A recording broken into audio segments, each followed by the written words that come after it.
Switzerland যেতে লাখ টাকা খরচ করতে হবে না।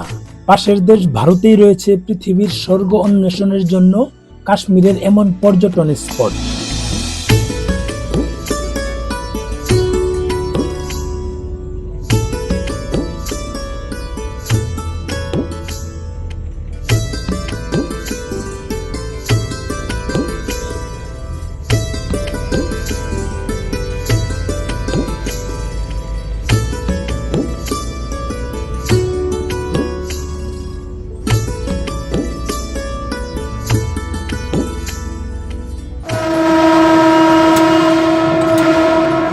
প্রায় 1981 কিলোমিটার আমার ট্রেন জার্নির জীবনে কোথাও যাওয়ার ক্ষেত্রে সবচেয়ে দীর্ঘ যাত্রাপথ।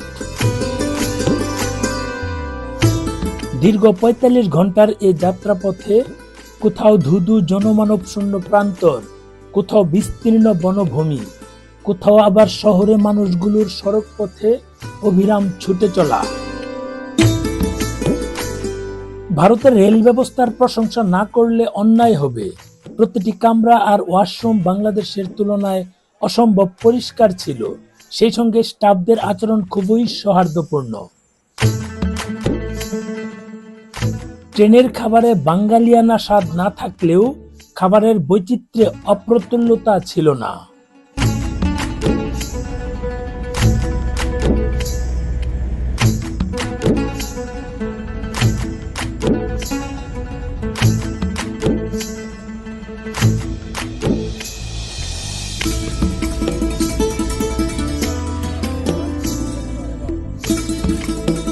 মূলত ভ্রমণকে কাজের অজুহাত না দেখিয়ে বরং কাজকে ভ্রমণের অজুহাত দেখিয়ে কোনো এক অজানার পথে বেরিয়ে যান। সেই অজানার পথ যদি কাশ্মীর হয় তাহলে তো সোনায় সোহাগা। কারণ পৃথিবীর ভূস্বর্গ হলো কাশ্মীর, আর কাশ্মীর যাওয়া মানে পৃথিবীতে বসেই স্বর্গের খানিকটা স্বাদ নেওয়া। 7-5 না ভেবে 2 সপ্তাহের জন্য চলে যান পৃথিবীর ভূস্বর্গ কাশ্মীর। সমুদ্র পৃষ্ঠ থেকে প্রায় 7000 ফুট উপরে সবুজ উপত্যকা আর শান্ত হ্রদ ঘেরা কাশ্মীরে এসে আপনার কাছে মনে হবে সময়টা বুঝি হঠাৎ থেমে গেছে। সবকিছু ছবির মতো। কোটি কোটি বন ফুলে ঢাকা উপত্যকায় ছুটে বেড়ানো ঘোড়ার দল, পাইন গাছ, বার্চ গাছের সারি, নীল আকাশে মাথা গুঁজে থাকা পর্বত জুড়ে মেঘের খেলা, সেখান থেকে নেমে আসা দুরন্ত ঝর্ণার নাচ, পর্বতমালার ভেতর দিয়ে এঁকে বেঁকে চলা রাস্তা, কখনো মাটি থেকে হাজার হাজার ফুট উপরে, কখনো বা ডাল বেয়ে শটার নিচে, কখনো ঘুটঘুটে অন্ধকার সুড়ঙ্গের ভেতরে, আবার কখনো রাস্তার ধারালো বাঁকে গভীর গিরিখাদের নিচে উন্মুক্ত পাহাড়ি নদী। সব মিলিয়ে যেন একটা স্বপ্ন দেখার মতো অভিজ্ঞতা। আমরা কাশ্মীরের আঁকাবাঁকা পথ ফেলে এগিয়ে যাচ্ছি জম্মুর দিকে। কোথাও পাহাড়, আবার কোথাও সমতল ভূমি। দূর থেকে পাহাড়গুলোকে দেখলে মনে হয় যে বরফের আবরণ দিয়ে ঢেকে আছে পুরো পাহাড়।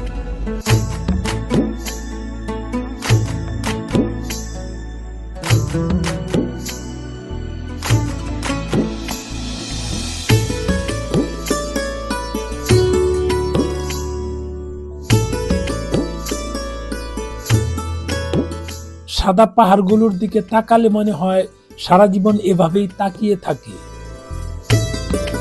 আমরা দীর্ঘ পথ অর্থাৎ প্রায় 300 কিলোমিটার পথ অতিক্রম করে জম্মুতে এসে রেলে উঠে গেলাম, অর্থাৎ রেল স্টেশনে এসে যে যার কামরায় শুয়ে পড়লাম।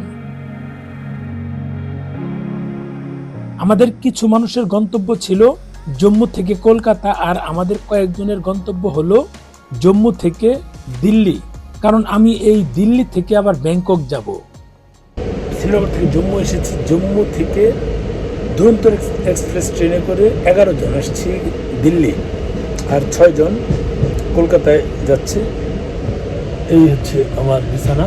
আর আমাদের যেহেতু কালকে দুপুর 12টায় একজনের আছে ফ্লাইট ঢাকায়, বিকেল 3টায় আছে 2 জনের, আর আমার আছে সকাল 10টায় দিল্লি থেকে ব্যাংকক। আমি ব্যাংকক যাব, কাজে আমাদের সকাল সকাল গিয়ে এয়ারপোর্টে চলে যাব। এত তো সময় না না কোথায় যাবো দরকার নাই রাস্তায় কোনো এক জায়গায় আমরা নেমেছিলাম। পুরো লাভ নাই আমাদের। আমরা দিল্লি রেল স্টেশনে নেমে সেখান থেকে একটা ট্যাক্সিতে করে যে কয়েকজন দিল্লি এয়ারপোর্ট আসতে চাচ্ছিলাম তারা চলে আসলাম।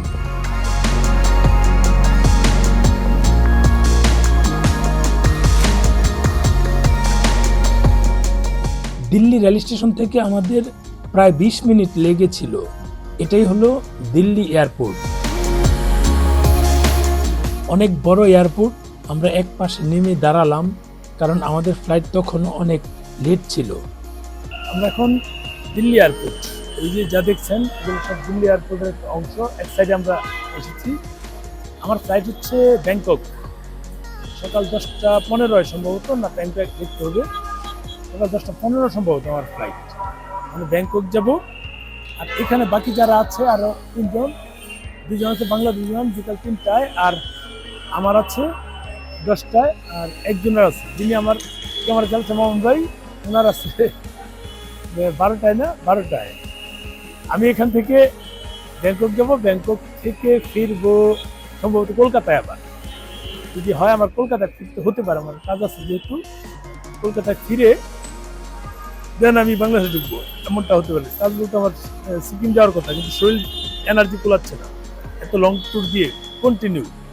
4 তারিখে গিয়ে আবার 13 তারিখ ফিরে, 17 তারিখ গিয়ে আবার এই ব্যাংকক থেকে 4 তারিখ ফিরে, সেই 4 তারিখে আবার সিকিম, কঠিন হয়ে যাচ্ছে। আমি লোড নিতে পারছি না, তাই আশা করছি যদি আমার ছোটো ভাইটা পাঠিয়ে দেবো সিকিম পাঠিয়ে দিলে আমি সোজা বাংলাদেশে ব্যাক করব।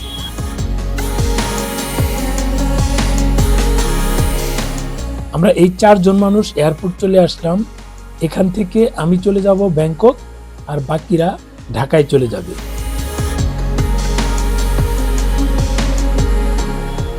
দিল্লি এয়ারপোর্টটা অনেক সুন্দর। আমরা টার্মিনাল 3-তে দাঁড়িয়েছিলাম, কারণ টার্মিনাল 3 থেকেই বাংলাদেশগামী যে বিমান সেটাও যাবে, এবং আমি যে ব্যাংকক যাব এই ব্যাংককগামী বিমানও এখান থেকেই, অর্থাৎ টার্মিনাল 3 থেকেই ছেড়ে যাওয়ার কথা, তাই এখানেই দাঁড়িয়েছিলাম।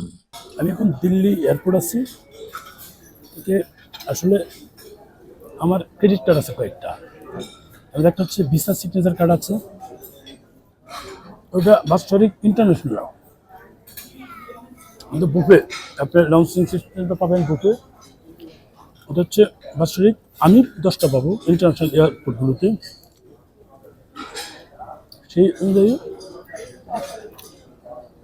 দিল্লিতে যেহেতু আসছি, কাশ্মীর গিয়েছিলাম, শ্রীনগর থেকে জম্মু, জম্মু থেকে গতকাল 7:15 ট্রেন ছাড়ে দুরন্ত এক্সপ্রেস, সেটা দিয়ে দিল্লি আসে। দিল্লি থেকে আজকে আমি ব্যাংকক যাচ্ছি, দিল্লি থেকে ব্যাংকক যাচ্ছি, সে হিসেবেই দিল্লি এয়ারপোর্ট। এবং দিল্লি এয়ারপোর্টে এসে এখানে একটা, যেহেতু আমার বছরে 10টা লাঞ্চ পাবো, ভিসা সিগনেচার কার্ডের কাউন্টারে। এই বছর ফেব্রুয়ারি চলছে, এবার মাত্র একটা শেষ করলাম। আমার কিন্তু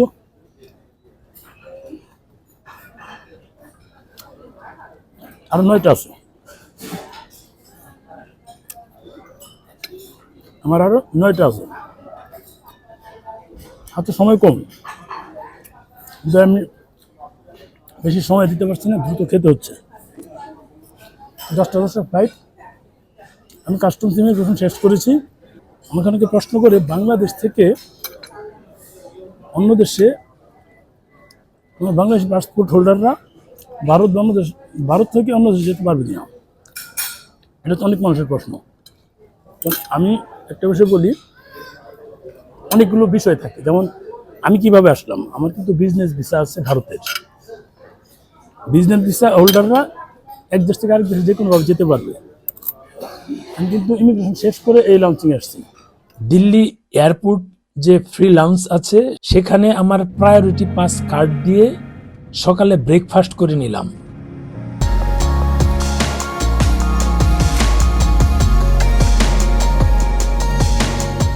আমি জানতাম যে ইন্ডিগো বিমানে খাবার দেওয়া হয় না, কিন্তু তারপরে খাবার নিয়েছিলাম কারণ প্রায় 5 ঘন্টার জার্নি ছিল। সে কারণে আমি খাবারটা অ্যাডভান্স বুকিং দিয়েছিলাম।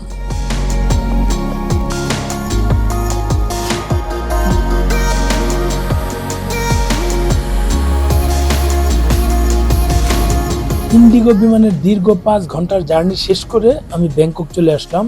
এই যে এখানে আমি আমার ব্যাগ নেওয়ার জন্য অর্থাৎ লাগেজ নেওয়ার জন্য দাঁড়িয়ে আছি, কারণ ইমিগ্রেশন শেষ করে ফেলেছি অলরেডি।